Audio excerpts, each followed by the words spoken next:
일사천리라고 하는 말이 있습니다. 강물이 입을 열어서 물을 한번 쏟으면 단숨에 천리를 간다 하는 말입니다. 일이 잘 풀려서 쭉 뻗어 나갈 때 쓰는 말이죠.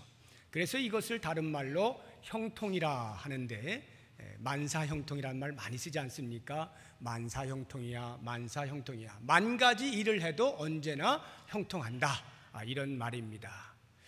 우리 인생 가운데에서 형통하기를 원하지 않는 사람은 아무도 없습니다. 이 자리에 앉아 계신 여러분들 가운데에서 난 일이 좀 꼬여도 괜찮아 하시는 분들은 한 분도 안 계실 겁니다. 어떻게 해서든지 일이 잘 되기를 원하고 쭉 풀려나기를 원하는 것이죠. 정말로 그에 대한 간절한 소망이 있고 염원이 있다면 오늘 말씀에 집중하시기 바랍니다. 오늘 창세기 39장에 요셉이 소개되고 있는데, 이 요셉의 일생 가운데에서 많은 것들을 볼 수 있습니다만, 특별히 오늘 주어진 이 말씀, 여호와께서 요셉과 함께 하심으로 요셉이 형통하게 되었다 하는 이것에 대하여서 집중을 할 필요가 있습니다. 특별히 39장에는 4번에 걸쳐서 이 말씀이 반복하여 나옵니다. 그만큼 요셉은 하나님이 함께 하시는 사람이었고 그 결과 형통의 삶을 살았던 사람입니다. 그러면 그 말씀을 우리가 살펴보게 될 때에 내 인생이 형통할 수 있는 원리들을 찾아볼 수가 있는 것입니다. 39장 2절 보시면 여호와께서 요셉과 함께 하심으로 그가 형통한 자가 되었다 나오죠. 3절에 그의 주인이 여호와께서 그와 함께 하심을 보며 또 여호와께서 그의 범사에 형통하게 하심을 보았더라. 두 번째죠. 넘겨서 39장 21절을 보시게 되면 여호와께서 요셉과 함께 하시고 그에게 인자를 더하사 간수장에게 은혜를 받게 하시매. 간수장에게 은혜를 받게 했다는 말은 간수장이 볼 때 요셉이 참 사랑스러웠다 하는 것입니다. 형통하게 되었다 이런 말입니다. 네 번째 23절 뒷부분 보시면 여호와께서 요셉과 함께 하심이라 여호와께서 그를 범사에 형통하게 하셨더라. 이렇게 4번에 걸쳐서 계속하여 반복하여 강조하는 것을 보면 요셉의 인생의 특징이라 해도 과언이 아닌 것입니다. 자, 그러면 이 말에 의하면은 우리가 형통하기 위해서는 하나님이 함께 하셔야 한다라고 하는 것인데, 이 말에 자칫 오해의 소지가 있습니다. 나는 아무것도 안 하고 가만히 앉아 있는데 하나님이 함께 하시면 저절로 형통하게 되는 것이냐? 그것을 의미하는 것은 아닙니다.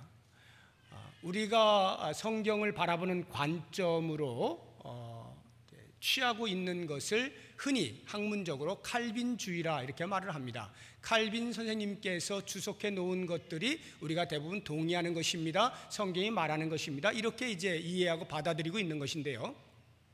그 칼빈주의 가운데 특별히 울트라 칼빈주의가 있어요. 울트라 하면은 초 이런 뜻이죠. 극단적인, 급진적인 이런 뜻인데요. 울트라 칼비니즘 하면은 칼빈주의를 따르는데 극단적으로 따르는 겁니다.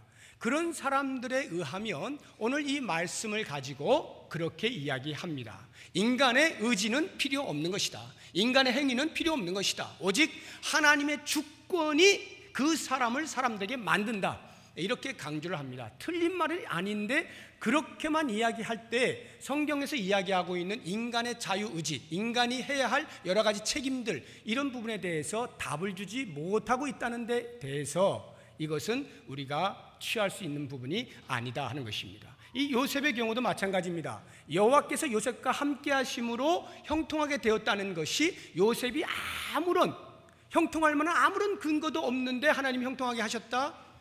그렇게 쉽게 단정 지을 수 없습니다. 다시 말하면 요셉에게는 형통할 만한 나름대로의 자질들을 많이 갖추고 있었습니다.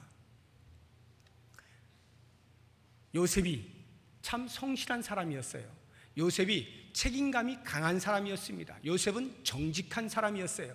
요셉은 자기가 맡은 일이면 끝까지 완수를 해내는 그런 사람이었습니다. 그리고 그 일을 아주 능숙하게 할 줄 아는 사람이었습니다. 그런데 그것을 무시한 채 하나님께서 함께 하셨기 때문에 형통했다고만 말을 하면 그 부분에 대해서 우리가 자칫 놓칠 수가 있다는 거예요. 얼마만큼 요셉이 성실하였는가 하는 부분을 3절을 통해서 볼 수가 있습니다. 3절 같이 한번 읽어보겠습니다. 그의 주인이 여호와께서 그와 함께 하심을 보며 또 여호와께서 그의 범사에 형통하게 하심을 보았더라. 여기 나오는 주인은 보디발 장군을 말합니다. 보디발은 애굽 왕 바로의 경호를 맡고 있는 친위 대장입니다. 형들에 의해서 미디안 상인들에게 팔려갔는데 보디발 장군이 그 상인들로부터 요셉을 산 거예요. 그래서 보디발 장군의 집에 종으로 끌려오게 된 것입니다. 그랬는데 그 요셉이 얼마나 형통했는지 보디발의 눈에 여호와께서 그와 함께 하심을 보았고 그래서 그가 형통한 것을 보았다라고 성경이 기록하고 있는 것입니다. 그러면 이것이 이미 2절에 객관적으로 서술을 해 놓았는데 다시 보디발의 관점에서 한 번 더 서술을 해 놓는 것 아닙니까? 그렇다고 하면 보디발은 여호와를 아는 사람이었을까요? 모르는 사람이었을까요? 애굽 사람입니다. 여호와라고 하는 신을 알 리가 없죠. 만약 그가 알았다면 그것은 요셉을 통해서 간접적으로 알게 되었을 것입니다. 요셉이 그 집의 종으로 사는데 가만히 보니까 저 애가 여호와라고 하는 신을 섬기는 거예요. 그 어떤 신을 섬긴다라고 하는 증거는 여러 어떤 모습 속에서 드러났을 것입니다. 그런데 그렇게 여호와라고 하는 신을 섬기는데 이 요셉이 보통 종하고 좀 다른 겁니다. 보통 종이라 하면 노예의 삶이라고 하는 것은 자기 삶이 없잖아요. 주인의 명령대로 사는 사람이고 주인의 소유입니다. 그렇기 때문에 삶에 대한 비전이나 목적을 갖고 있지 않습니다. 하루하루 그냥 주인이 시키는 거 하면 되고 주인이 먹을 거 주면 먹으면 그만입니다. 그러니까 그의 얼굴이 빛날 리가 없고 언제나 무뚝뚝한 표정에 그저 일 시키시면 하고 안 시키면 말고 의미 없는 그러한 모습들로 사는 게 노예의 삶이에요. 보디발은 지금까지 자기 집에서 종들을 보아왔어도 늘 그런 모습만 보아왔는데 어느 날 갑자기 17세 된 소년 요셉이 들어왔는데 그 요셉이라고 하는 애는 가만히 보니까 그런 삶을 살지 않는 것입니다. 뭔가 삶의 역동성이 있어요. 일을 해도 그냥 시키는 거 어쩔 수 없이 할 수 없이 무기력하게 그렇게 일하는 게 아니라 뭔가 창조적으로 창의적으로 주인의식을 가지고 일하는 모습을 볼 수 있습니다. 일 하나를 시켜놓으면 똑부러지게 일을 하는 거예요. 쉬질 않습니다. 부지런합니다. 또 심성을 보니까 정직한 거예요. 이야, 얘는 보통 종하고 좀 다른데? 이런 생각이 드는 거예요. 무엇 때문에 그렇지? 내가 지금까지 많은 종들을 보아왔어도 이런 노예는 처음이야 하고 가만히 들여다보니까 그가 하나님을 섬기더라는 거예요. 여호와라고 하는 하나님을 섬기더라는 거예요. 그것이 하루가 지나고 한 달이 지나고 1년이 지나고 2년이 지나면서 점점 변함없이 그의 삶이 일관되는 것을 보면서 야, 이 친구는 정말 다른 친구구나. 아마도 그가 섬기는 그 여호와 하나님에 대한 신앙심, 그것이 아마 이를 그렇게 만들어 주는가 보다 라는 생각을 하기에 이르게 되는 것입니다. 그것을 3절에 이렇게 표현을 해놓은 거예요. 주인이 보니까 여호와가 그와 함께 했고 그렇게 보니까 그가 형통하는 것을 보았더라 라고 말을 하는 것입니다. 다시 말하면 보디발은 지금 하나님을 알기 때문에 여호와 하나님이 야 대단한 분이야, 그러니까 요셉과 함께 하니까 항상 형통하지, 이렇게 말하고 있는 것이 아니라 요셉의 삶의 모습을 보니까 남들하고 다르더란 말입니다. 그런데 그것이 여호와라고 하는 신을 섬기고 있는 자인 것을 알게 되면서 그 신앙심으로 인하여서 일어나는 일이겠거니 라는 짐작으로 정작 그가 이렇게 말을 하는데 그 근간은 요셉의 성품을 보고 요셉의 능력을 보고 요셉의 성실함과 책임감과 부지런함과 정직한 모습을 보면서 이와 같은 말을 하고 있는 것이다, 이 말이에요. 그 이야기는 거꾸로 이야기하면 요셉이 게을러 터졌는데 하나님께서 보디발의 눈을 뭘 뒤집어 씌워가지고 부지런한 사람처럼 보이게 만들었다, 이게 아니란 말입니다. 요셉이 부지런한 사람이라는 거예요. 그 보디발에게 인정받을 만한 사람이었다, 이런 말입니다. 요셉은 형통케 될 만한 자질을 가지고 있었다, 이거예요. 우리가 읽지는 않았습니다만 그렇게 해서 가정총무 되어가지고 잘 살고 있는데 보디발의 아내 유혹에 의해서 또 모함을 받아가지고 감옥에 갇히지 않습니까? 감옥에 들어간 사건이 19절부터 나오는데 그때도 마찬가지예요. 간수장이, 감옥을 관리하는 간수장이 요셉의 됨됨이를 보고 그에게 모든 감옥의 재반 사무를 다 맡겨버립니다. 이것도 역시 마찬가지죠. 간수장이 여호와를 알기나 아는 사람입니까? 전혀 몰라요. 그런데 하나님의 은혜가 그 위에 있고 하나님이 그와 함께 하시니까 그가 형통하더라. 그것이 그 신앙에 의해서 여호와 하나님이 전능하시니까 그렇게 됐다라고 하는 말이 아니라, 간수장이 볼 때 이 요셉은 뭔가 달라. 죄수인데 죄수 같지가 않은 거야. 정말 이상한 죄수예요. 너무나 모범적인 죄수예요. 그래서 그에게 모든 재반 사무를 다 맡겨요. 다시 말하면 요셉의 됨됨이를 보고 그로 하여금 그 일을 하게 만들었다, 형통케 하였다. 이렇게 볼 때 요셉은 형통할 만한 여러 가지 많은 조건들을 갖추고 있었음이 틀림이 없습니다. 정말 요셉이 성실했는가? 37장을 보시기 바랍니다. 37장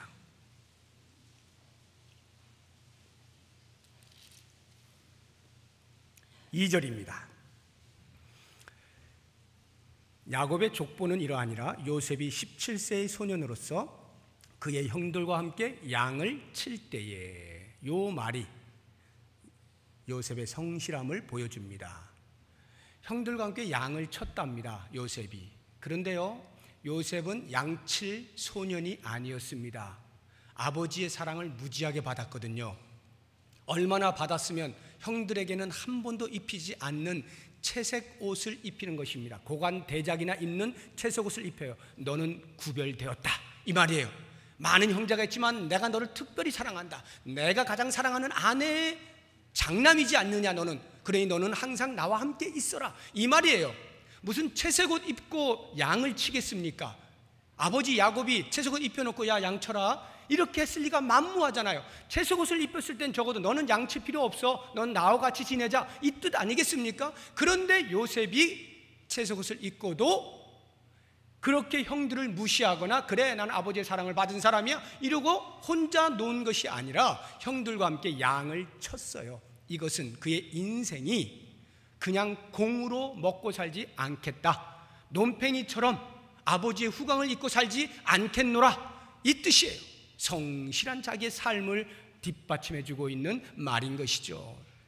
뿐만 아니라 뒷부분을 보시게 되면 이제 12절부터 쭉 보시면은 야곱이 요셉에게 부탁을 합니다. 얘야, 너희 형들이 지금 세겜 땅에 가서 양을 돌보고 있는데 어떻게 지내는지 궁금하구나. 네가 좀 가서 살펴보고 나에게 와 말 좀 해다오, 부탁을 합니다. 그때 요셉이 역시 성실한 요셉으로서 네, 순종하여 갑니다. 그런데 갈 때 그냥 가는 게 아니죠. 그 형들이 아마 먹을 게 떨어졌을지 몰라, 좀 먹을 거 좀 가지고 가, 입을 옷이 좀 떨어졌을지 몰라, 입을 옷 좀 가져가, 뭐 이렇게 해서 좀 짐들을 챙겨서 주었을 겁니다. 그 짐들을 챙겨가지고 가는데 헤브론에서 세겜 땅까지는 몇십 킬로입니다. 요즘처럼 차가 있습니까? 자전거가 있습니까? 걸어서 몇십 킬로예요. 그러니까 얼마나 힘들었겠어요. 땀 삐질삐질 흘려가면서 그렇게 겨우 도착을 했는데 세겜 땅에 가보니 형들이 안 보이는 것입니다. 거기 주변에 있는 사람들에게 물어보니까 그 형들이 도단으로 다시 옮겨갔다는 거예요. 이 정도 되면 요셉이 자기에게 주어진 임무는 사실 다 한 겁니다. 세겜 땅까지 가지 않았습니까? 그러니 그 무거운 거 들고 세겜 땅까지 왔는데 안 보이니까 도단을 어떻게 또 찾아갑니까? 돌아가도 돼요. 집으로 돌아와서 아버지, 제가 세겜 땅에 갔는데 형들이 또 다른 데로 갔대요. 어쩔 수 없이 제가 그냥 돌아왔습니다. 아버지가 혼낼까요? 혼내킬까요? 그렇지 않죠. 할 일 다 했잖아요. 최선을 다했잖아요. 알았다, 그래 알았어, 이렇게 하고 마칠 것인데 그것을 알고 있는 요셉임에도 불구하고 그는 세겜 땅에서 집으로 돌아가지 아니하고 다시 형들이 양을 친다라고 들은 그 도단이라고 하는 것을 찾아가는 것입니다. 세겜 땅에서 도단은 또 몇십 킬로예요. 그걸 들고 또 도단을 찾아가는 것입니다. 뭘 말해주고 있습니까? 요셉은 자기에게 맡겨진 일에 대하여 최선을 다하는 거예요. 책임감 있게 하는 거예요. 부지런한 것입니다. 성실하게 감당을 하는 모습을 우리에게 간접적으로 보여주는 거예요. 뿐만 아니라 요셉의 심성은 대단히 강직했습니다. 정직했어요. 다시 2절을 보시게 되면, 뒷부분 보시게 되면, 그가 그들의 잘못을 아버지에게 말하더라. 형들과 함께 양을 치는데요, 그 형들이 뭔가 도덕적으로 옳지 않은 일들을 행하는 것입니다. 그게 뭔지 모릅니다. 뭐 노름을 했는지 뭔지는 모르겠습니다만은 아무튼 그 잘못한 것을 눈 감아주지 않고 요셉이 촐랑촐랑 아버지에게 가서 다 고자질을 한 거예요. 제가 지금 말하는 것은 나쁘게 표현한 겁니다. 뭐 이런 놈이 다 있어, 형들이 볼 때는 고자질한 거죠. 그런데 적어도 요셉의 심성상으로 보자고 한다면 그는 강직한 겁니다. 옳고 그름에 대한 분명한 판단력을 가지고 있는 사람이고, 적어도 17세의 이 젊은 피로서 그름에 대하여서 그냥 눈 감고 대충 얼렁뚱땅 넘어갈 수는 없었던 강직함이 있었던 것입니다. 그래서 보통 세상 사람들은 그런 사람을 가리켜서 아이고 저 융통성도 없는 놈, 저래 가지고 어떻게 인간관계 해먹고 살까, 너는 고문관밖에 안 되겠어 라고 할 그러한 모습으로 자기의 양심을 지켜내고 있는 강직한 소년이었습니다. 이게 요셉이에요.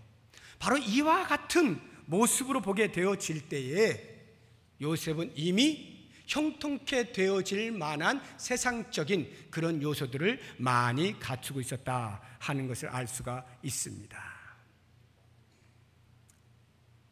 우리가 이 땅에서 무엇인가를 얻고자 할 때, 형통하고자 할 때, 마치 감나무 아래에 의자를 놓고 앉아서 감나무 하나님께서 떨어뜨려 주실 때까지, 그 감 떨어뜨려 주실 때까지 입을 벌리고 기다리고 있는 것을 믿음이라 생각하면 큰 오산입니다. 반드시 하나님께서 감을 떨어뜨려 주실 거야. 입을 크게 벌리고 이것을 믿음이라고 말하면서 아무것도 하지 아니한 채 꼼짝없이 하나님이 함께 하시면 형통하실 거야, 형통할 거야 이러고 있는 것은 어리석은 겁니다. 좋은 대학을 가고 싶은 아이가 공부를 안 해요. 그리고는 기도합니다. 주여 1번부터 50번까지 답을 보여주시옵소서. 내가 좀 뭐 보여주고 막 썼는데 하나씩 밀려가지고 다 틀렸다는 거 아니에요? 이런 심성을 가지면 그것을 신앙이라고 하면 안 된다, 이런 말입니다. 무엇인가 이루려면 그만한 노력을 해야 되는 것이죠. 요즘 그 혼혈인 가운데에서 우리의 마음을 따뜻하게 해주는 한 사람이 있죠. 얼마 전에는 그 하인즈 워드라고 하는 미식 축구 선수가 혼혈인이었죠. 참 따뜻함을 우리들에게 선사해 준 적이 있는데, 요즘 그 농구 선수 가운데 문태종이라고 하는 선수가 있습니다. 38살 된 친구인데요, 이 친구가 최근에 귀화가 허락이 되어져서 귀화되자마자 얼마나 농구 실력이 출중한지 바로 국가대표로 뽑혔습니다.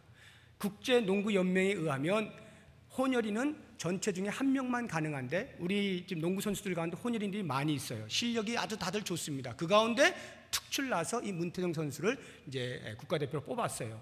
그리고는 인터뷰를 하는데 그 기자가 물었습니다. 어떻게 연습하십니까? 네, 이렇게 저렇게 연습합니다. 연습을 얼마나 하십니까? 네, 많이 합니다. 그런데 어떻게 이렇게 슛을 잘 쏩니까? 연습하기 때문이죠. 다른 선수들도 다 연습하는데요. 네, 저는 연습을 할 때 좀 특별하게 합니다. 어떻게 하는데요? 연습하는 그 장면을 서술을 해주는데 문태종 선수가 이렇게 말을 합니다. 저는 그냥 무조건 슛을 뭐 하루에 공을 뭐 300번을 던진다, 1000번을 던진다 이렇게 하지 않습니다.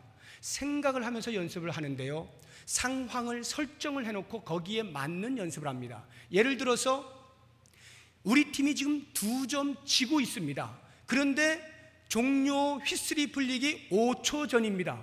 이 5초 전에 2점 지고 있는 상황에서 내가 어떻게 해야 할까를 생각합니다. 답은 하나죠. 3점 슛을 쏴서 역전을 시키는 것밖에 없습니다.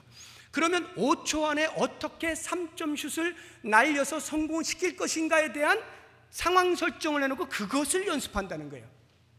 계속해서 끊임없이 그 연습을 하니까 실전에서 그런 상황이 닥쳤을 때, 여러분 혹시 농구 좋아하시는 분들 금방 이해하실 텐데, 모르시는 분은 이게 뭔 말인지 잘 모르실 거예요.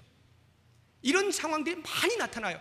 불과 몇 초 안 남겨놨는데 슛을 쏴서 역전시키는 일들이 난리가 나죠. 이 문태종 선수가 지금까지 농구하면서 4쿼터의 사나이라는 별명을 가지고 있습니다. 농구가 10분씩 4번을 합니다. 그중에 제일 마지막 4번째가 제일 중요하겠죠. 결정을 짓는 순간이니까요. 그런데 이 4쿼터만 되면 이 문태종 선수가 점수를 가장 많이 넣는 거예요. 보통은 마음에 부담이 돼서 못 넣게 돼 있거든요. 그런데 이 문태종 선수는 넣어요. 왜? 연습을 그렇게 했기 때문에. 계속 그런 연습을 머릿속에 그려가면서 했거든요.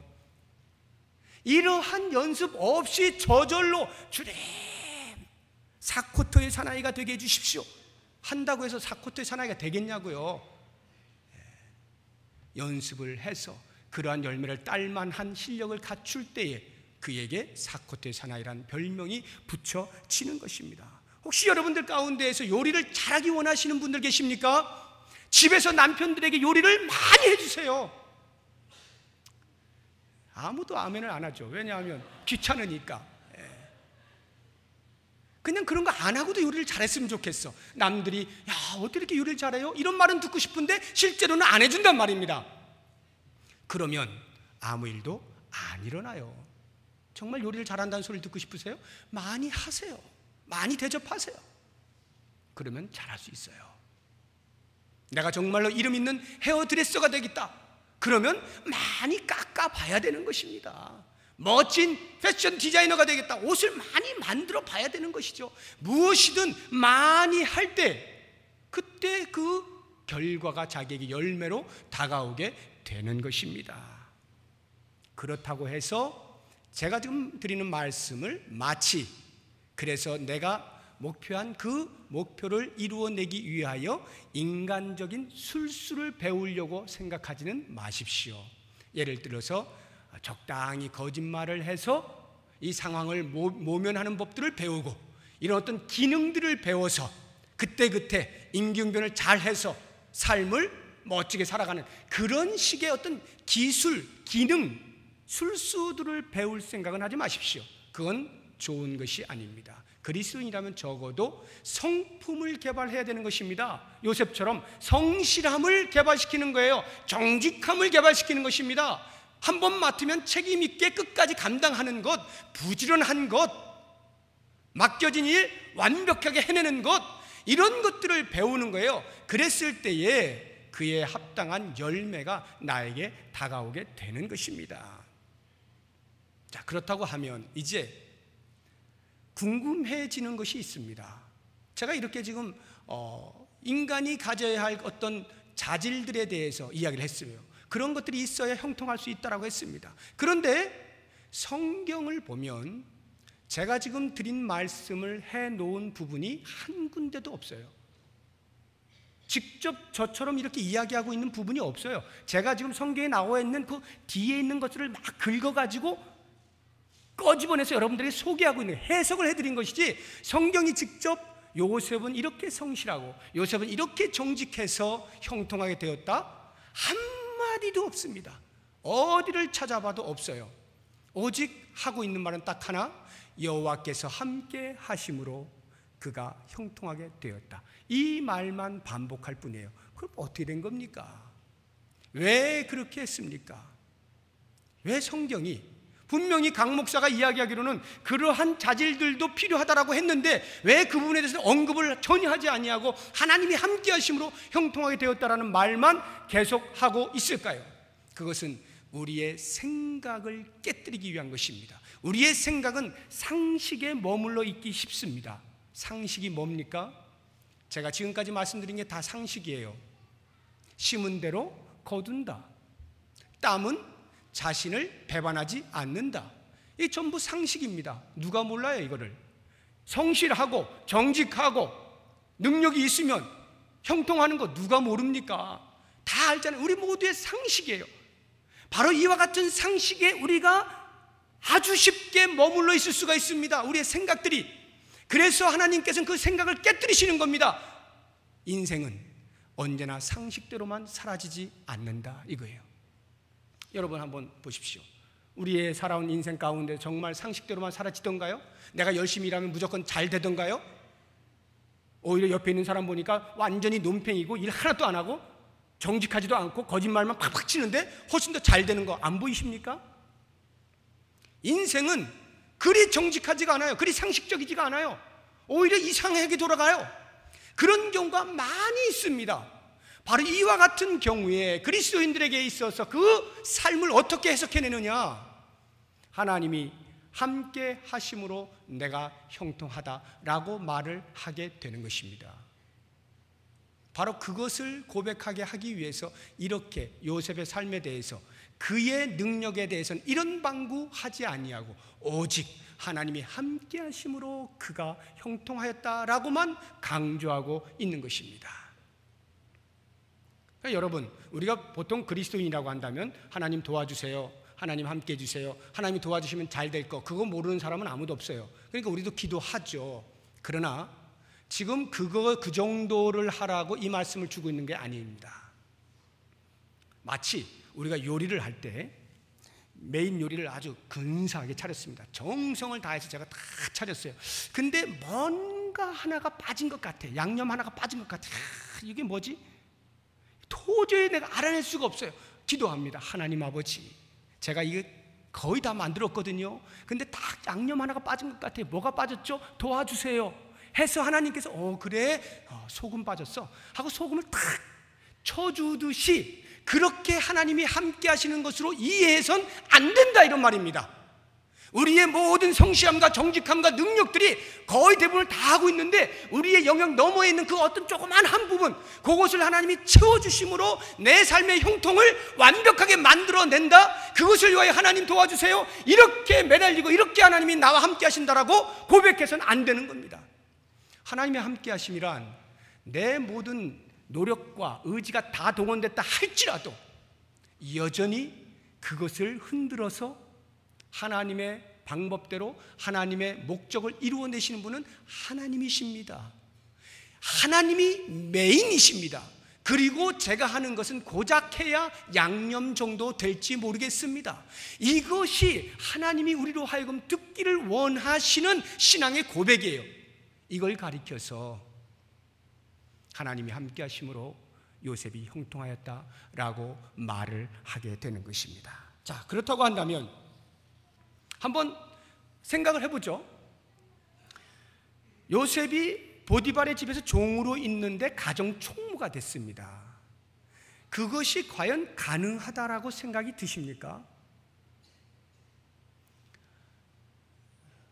우리는 그렇지, 요셉이니까 가능하지, 너무 쉽게 이해를 하고 받아들여요. 그런데 그 상황을 설정해 놓고 한번 들어가 보세요. 요셉은 결코 보디발에 의하여서 가정 총무가 될 수 없는 사람입니다. 아무리 요셉이 성실하고 아무리 능력이 뛰어나고 아무리 정직하다 할지라도 요셉은 종이에요. 종은 종입니다. 종은 종이에요. 어떻게 종에게 자기 가정의 모든 경제권을 다 맡기고 음식 먹는 것을 제외한 나머지 모든 걸 다 맡길 수가 있습니까? 종에게. 종이 아무리 뛰어나다 하더라도 야, 너 참 뛰어나구나, 너 남들하고 좀 다르네, 이렇게까지는 인정해 줄 수 있을지 몰라도 그래서 그를 가정 전체를 책임지는 사람으로 세워줄 수는 없는 거예요. 여기에 하나님의 함께 하심이라고 하는 이해가 필요한 것입니다. 감옥을 생각해 보세요. 감옥에서 간수장이 요셉의 댐댐이를 보고 재반 사무를 다 맡겼대요. 자기는 신경도 안 쓴대요. 아유, 요셉이니까 뭐 당연하지. 여러분, 이렇게 생각이 드십니까? 천만의 말씀입니다. 요셉은요, 죄수예요. 그 감옥의 죄수예요. 죄수가 아무리 뛰어난들 죄수죠. 아무리 뛰어난 모범 죄수라 할지라도 그에게 감옥을 맡기는 그런 멍청하고 미친 간수장이 어디 있습니까? 있을 수 없는 일이에요. 하나님이 함께 하심이라고 하는 이 요소가 작용되지 않는 한 이해할 수 없는 부분이요, 받아들일 수 없는, 완전히 허구허상 소설에 불과한 것이죠. 안 되는 겁니다. 종은 종이고 죄수는 죄수일 뿐이에요. 그 이상일 수가 없어요. 그런데 어떻게 종이 가정 총무가 되고 죄수가 감옥을 돌보냐고요. 하나님의 함께 하심, 하나님의 은혜인 것입니다. 이것을 우리가 알아야 되는 것입니다. 그래서 요셉이 국무총리가 된 것도 마찬가지예요. 우리는 하도 요셉이 워낙이 요셉이니까 국무총리 이렇게 하지만, 요셉이 국무총리가 된다는 것은 만약 수학으로 이야기를 하자고 한다면 확률상 무한대분의 1입니다. 무한대분의 1. 있을 수 없는 일, 불가능한 일입니다.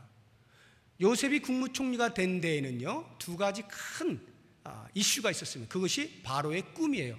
꿈 두 가지를 해석을 해주면서 총리가 돼버리거든요. 아무도 바로가 꾼 꿈을 해석해내지 못합니다. 애굽에 있는 모든 술사들이 그때의 감옥에 갇혀있던 요셉을 천거하게 되면서 그가 와서 꿈을 해몽해 주는데 너무 딱 들어맞거든요. 바로가 듣더니, 이야, 하나님의 영에 이렇게 감동된 사람 내가 처음 봤다. 이러면서 너 우리나라 살릴 수 있겠네. 너 국무총리 해라. 제가 지금 드린 말씀 그대로가 성경에 기록되어 있어요. 그렇게 했거든요. 한번 생각해 보세요. 전 세계를 지배하고 있던 애굽 나라의 왕이 감옥에 갇혀 있는 다른 조그만 나라에서 온 이상한 종이었는데 어쩌다가 하다가 감옥 갇히고 어떻게 이렇게 된 그 소년, 기껏해야 거기 그때 27살에서 30살 그 사이인데, 그 나이 된 그 어린 친구가 꿈 해몽해 줬다고 너 우리나라 좀 맡아줘라. 이러는 왕이 어디 있어요? 완전 미친 거죠. 얼마나 요셉이 성실한다 한들 그럴 수 있는 왕이 어디 있겠냐고. 있을 수 없는 거예요. 그러면 어떻게 요셉이 국무총리가 됐는가? 하나님의 함께 하심이 아니고서는 설명할 길이 없는 겁니다. 그래서 요셉이 과정 속에서는 잘 몰랐어요. 내가 왜 시련을 받지? 내가 왜 이렇게 힘들지? 이랬다가 나중에 그 국무총리가 되고 다 모든 그 하나님의 섭리를 이해하게 되었을 때 그의 입에서 고백하는 말을 우리가 볼 필요가 있습니다. 한번 찾아보시죠. 45장 8절입니다.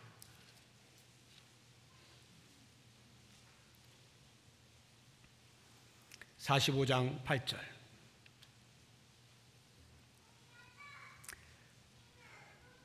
같이 읽어보겠습니다. 그런즉 나를 이리로 보낸 이는 당신들이 아니요 하나님이시라. 하나님이 나를 바로에게 아버지로 삼으시고 그 온 집의 주로 삼으시며 애굽 온 땅의 통치자로 삼으셨나이다. 형들에게 말하는 거예요. 형들이여, 당신이 나를 팔았지만 그러나 내가 지금까지 살아온 삶을 돌아보니 그것이 그런 것이 아니었습니다. 알고 보니까 하나님의 섭리에 의해서 이러이러한 일을 하게 하기 위해서 이렇게 되어진 것입니다를 고백하고 있는 거예요. 자기가 국무총리 되어진 것도 하나님의 섭리에 의해서 무엇인가를 일을 하게 하시기 위하여 세우신 것임을 알게 되면서 고백하는 거예요. 자기의 성실함과 자기의 정직함과 자기의 인간 됨됨이 인격으로 되어진 것이 아니라 철저하게 하나님의 간섭 속에, 하나님의 인도하심 속에, 하나님의 섭리 가운데 하나님의 함께 하시는 은혜로 말미암아 이 모든 것들이 진행되었다는 것을 요셉이 그때서야 꿰뚫어 보게 되는 것입니다. 사랑하는 여러분, 목표가 있으십니까? 이루어 놓고 싶은 목표가 있으십니까? 형통하기를 원하십니까? 열심히 사십시오. 최선을 다하십시오. 성실하십시오. 능력을 기르십시오. 그러나 우리 그리스도인들은 그 모든 것 위에 하나님의 은혜가 없이는, 하나님의 함께하심이 없이는 아무것도 아닌 것을 고백할 수 있어야 됩니다. 이것이 신앙의 눈이 떠진 겁니다. 그래서 예수님께서 어렸을 때 자라나는 그 표현을 누가복음 2장 40절에서는 예수님께서 자라며 강하여지고 육체가 건강해지고 지혜가 충만하며, 여기까지만 해도 인생 사는데 지장 없어요. 지도자 되는데 지장 없습니다. 몸 건강하겠다, 지혜 있겠다, 못할 게 뭐가 있습니까? 그런데 그 다음 말이 붙어 있죠. 하나님의 은혜가 그 위에 임하더라. 예수님은 건강함과 지혜만 가지고도 세상을 휘저을 수 있는 능력이 얼마든지 있어요. 그런데 그 위에 하나님의 은혜가 임하더라. 그때 비로소 하나님의 일을 감당하는 사람으로 형통의 삶을 살게 되어지는 거예요. 이게 예수님께서 우리에게 보여주시고 있는 어린 시절의 모습인 것입니다. 그러므로 여러분, 열심히 하시면서도 하나님의 도우심과 하나님의 은혜와 하나님의 함께 하심을 간절히 사모해야 됩니다. 그때 비로소 우리가 형통해질 수가 있는 거예요. 이제 마지막으로, 그러면 그 형통이라는 것이 정말 형통한가? 요셉을 한번 보자고요. 오늘 말씀을 보면요, 제가 아무리 이렇게 봐도 그리 나도 이렇게 됐으면 좋겠다 싶은 뭐가 별로 안 보여요. 잠깐 하나님이 하나님이 함께 하셔서 형통하게 하셨다는 말을 볼 때는 좀 좋은데, 그 다음 일어나는 일을 보면 별로예요. 하나님이 함께 하심으로 요셉은 형통했습니다. 아버지 집에서 다른 형들보다 훨씬 더 보란듯이 채색옷 입으면서 멋진 삶을 살았어요. 그런데 어느 날 갑자기 형들에 의하여서 종으로 팔려가게 생겼습니다. 여러분, 만약 요셉이 형통하다면 어떻게 해야 돼요? 구덩이에 빠졌으나 하나님께서 싹 아무도 몰래 건져주셔가지고 다시 아버지 집으로 보내주었다. 이렇게 돼야 역시 요셉은 형통해. 이게 말이 되잖아요. 근데 그냥 팔려가잖아요. 애굽으로 팔려가잖아요. 보디발의 집에서 하나님이 함께 하심을 형통했습니다. 이야, 가정 총무돼서 대단해. 그런데 그 아내의 유혹에 의하여서 모함을 받고 감옥에 갑니다. 적어도 형통하려면 진위가 가려져야 됩니다. 하나님께서 어떤 방법을 통해서 보디발의 아내가 지금 모함한 거야. 보디발의 아내가 원래 유혹한 거야. 그래서 보디발의 아내가 감옥에 가고 요셉은 그 정직이 인정되어져서 더 높은 지위에 올랐더라. 이렇게 해야 하나님이 함께 하시면 형통했다는 게 뭐가 딱 그림이 그려지는 거 아닙니까? 근데 왜 감옥에 가냐고요? 감옥에 가서 형통했답니다. 그러면 이제 형통하면 적어도 거기서 석방돼야죠. 석방시킬 수 있는 유력한 사람이었던 술 맡은 관원장이 자기는 구원함을 받았는데 꿈 해몽 받아가지고 나아가서 까마득하게 요셉의 요청을 잊어먹습니다. 2년 동안 꼼짝없이 까마득히 잊어버립니다. 형통하면 그 사람이 왕에게 직언을 해서 이 요셉이라고 하는 사람을 내가 감옥에서 만났는데 아무런 죄가 없이 무고하게 들어왔습니다. 석방시켜 주십시오. 이래가지고 뭔가 풀려져야 요셉이 형통한 거 아니에요. 그런데 보면 요셉의 삶은 이렇게 잘 나가다가 시련에 빠지고 잘 나가다가 시련에 빠지고 계속 이런단 말입니다. 그러니까 별로 우리가 붙잡고 싶은 형통의 모습이 아니다, 이런 말이죠. 바로 여기에서 우리는 형통의 의미가 무엇인지를 정확히 알 필요가 있는 것입니다. 왜 우리가 이것을 의아하게 생각하느냐? 우리가 생각하는 형통의 기준이 있기 때문에 그래요. 적어도 우리가 생각하는 형통은 언제나 잘 되는 것입니다. 잘 풀리는 것, 요것을 형통이라 여기기 때문에 시련 가운데 있는 요셉에 대한 형통으로 보질 못하는 거예요. 형통으로 보지 못하면 어떤 일이 벌어지느냐? 그 시간에는 하나님이 요셉과 함께하지 않은 것이 되는 겁니다. 그러니까 하나님께서 요셉과 함께 하셨다가 잠시 또 어디 갔다 오셨다가 또 같이 있을 때 또 형통했다가 또 잠시 어디 가셨다가 그럼 또 시련 가운데 빠지고 이렇게 이해가 되는 것입니다. 그런데 어디 그런가요? 하나님은 야곱의 집에, 아버지의 집에 있을 때에도 요셉과 함께 하셨고 구덩이에 빠져 있을 때에도 요셉과 함께 하셨고 보디발의 집에 팔려갈 때도 여호와 하나님은 요셉과 함께 하셨고 가정 총무가 될 때에도 함께 하셨고 보디발의 아내에 의해 모함을 받아서 감옥에 갈 때에도 여전히 함께 하셨고 거기에서 간수장의 은혜를 입어서 형통하게 될 때도 함께 하셨고 국무총리가 될 때도 함께 하셨고 요셉의 일생 전체에 하나님은 함께 하신 겁니다. 그런데 왜 형통이 있다가 시련이 있다가 형통이 있다가 시련이 있느냐? 이 고민이 생기는 것이다, 이 말이에요. 바로 여기에서 우리가 형통의 의미를 재조정할 필요가 있는 것입니다. 어떻게 해요? 형통이란 내가 잘 되는 것이 아니라 하나님이 나와 함께 하시는 것 자체가 형통이다, 이 말이에요. 하나님이 나와 함께 하시는 그 자체가 이미 형통이에요. 그래서 요셉의 삶은 언제나 형통이에요. 그러면 왜 언제나 형통이면 언제나 형통하였더라 이렇게 말하면 되지. 왜 감옥에 갇혔는데 간수장의 은혜를 입어서 형통하게 되었고, 왜 종살이를 하는데 보디발의 은혜를 입어가지고 형통하게 되었고, 이런 기록을 왜 해놓았을까요? 우리의 상식이 종으로 살 때에는 형통이 아니라는 생각을 하잖아요. 시련 가운데 있다고 생각하잖아요. 그러니까 그 상식을 깨는 거예요. 하나님께서 봐라, 이때도 내가 함께 형통하는 거야 보여주는 겁니다. 감옥에 갇혀 있는데 어이구 큰일 났네, 시련 가운데 있네. 우리는 그렇게 생각하지만 하나님께서 보여주시는 거예요. 감옥에 있을 때 나는 너와 함께 있다. 나는 요셉과 함께 있는 거야. 여러분들이요, 잘 들으시오. 나는 요셉과 함께 있습니다. 이것을 우리에게 보여주고 있는 거예요. 그래서 그걸 일부러 기록을 해놓고 있는 것입니다. 마태복음 8장을 보면 예수님의 제자들이 풍랑을 만났습니다. 난리가 난 거예요. 죽게 생겼어요. 예수님은 옆에서 주무시고 계시네요. 주무시는 예수님께 달려가서 흔들어 깨웁니다. 주님이여, 주님이여, 어찌하여 주무실 수 있습니까? 우리가 지금 죽게 되었는데 어찌하여 모른 척하고 주무실 수 있으면 이렇게 태평합니까? 제발 좀 살려주십시오. 두려움에 떨면서 부들부들 떨면서 막 흔들어 깨웁니다. 그때 할 수 없이 깨어나신 예수님께서 그들을 향하여 하신 말씀이 있습니다. 믿음이 적은 자들아, 믿음이 작은 자들아, 왜 두려워하느냐? 제자들은 예수님이 함께 계셨지만 풍랑이 눈에 보이니까 자기들의 삶이 형통치 못한 거예요. 지금 곤란한 가운데 있는 것입니다.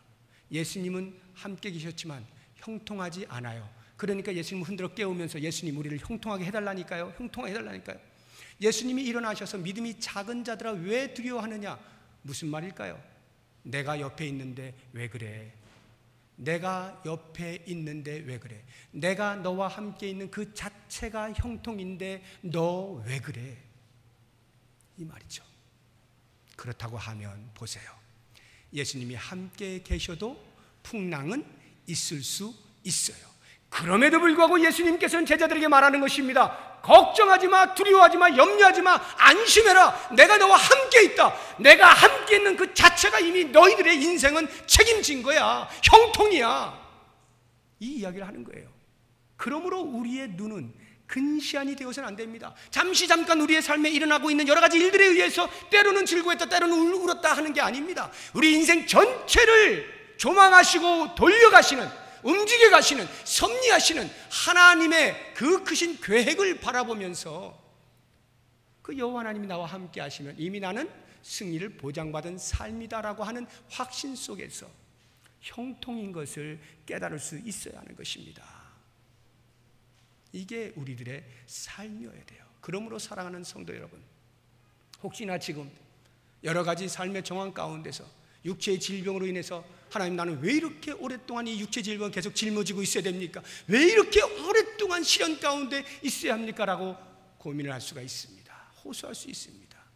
하나님, 한두 해도 아니고 지금 10년, 20년 넘게 이렇게 경제적으로 어렵게 할 수가 있습니까? 너무 지금 쪼듭니다. 시련을 이제 좀 거두어 주십시오. 말하고 싶은 사람 있을 수 있습니다. 내 인생 가운데서 왜 저 원수가 내 눈앞에서 안 사라지고 끝까지 나를 괴롭힙니까? 주님 제발 좀 죄 좀 없애주세요. 저 좀 형통케 해주세요. 이렇게 할 수가 있어요. 그러나 여러분, 이 모든 정황들이 만약에 하나님이 나와 함께 하신다면 그것은 시련이 아니라 시련 너머에 있는 완성을 향하여 가는 과정에 불과하다는 것을 아셔야 합니다. 그러므로 우리가 체크해야 되는 부분은 지금 내가 형통의 길에 있느냐, 어려움의 길에 있느냐, 이 부분이 아니라 내가 지금 하나님과 동행하고 있는가, 하나님 나와 함께하고 있는가, 여기를 점검해야 되는 것입니다. 이것이 확실하면 인생은 이럴 수도 저럴 수도 있는 거예요. 어차피 인생은 이렇게 저렇게 흘러갑니다. 그러나 하나님이 함께 하시면 그 인생들이 다 의미가 발생하게 되면서 궁극적으로 이루어 놓으실 하나님의 영광을 볼 수 있게 되는 것입니다. 이 영광을 바라보시면서 하나님과 늘 동행하시고 승리의 노래를 부를 수 있는 우리 모두가 되기를 주의 이름으로 축복합니다. 기도하겠습니다. 하나님 아버지, 우리에게 찾아오는 여러 가지 역경들, 고난들이 우리를 두렵게 만듭니다. 불안하게 만듭니다. 신음하게 만듭니다. 주여, 정말 우리에게 문제는 그 상황이 아니라 그 상황 속에 하나님이 함께 하심을 내가 알고 있는지의 문제인 것을 보게 됩니다. 원하옵나니 주여, 저로 하여금 함께 하시는 주님을 배웁게 하여 주옵소서. 날마다 이 사실을 붙잡고 승리할 수밖에 없는 존재에 대한 강력한 소망으로 기대감을 가지고 어떠한 역경과 환난 가운데도 이겨낼 수 있는 우리가 되게 하여 주시옵소서. 예수 그리스도의 이름으로 기도드립니다. 아멘.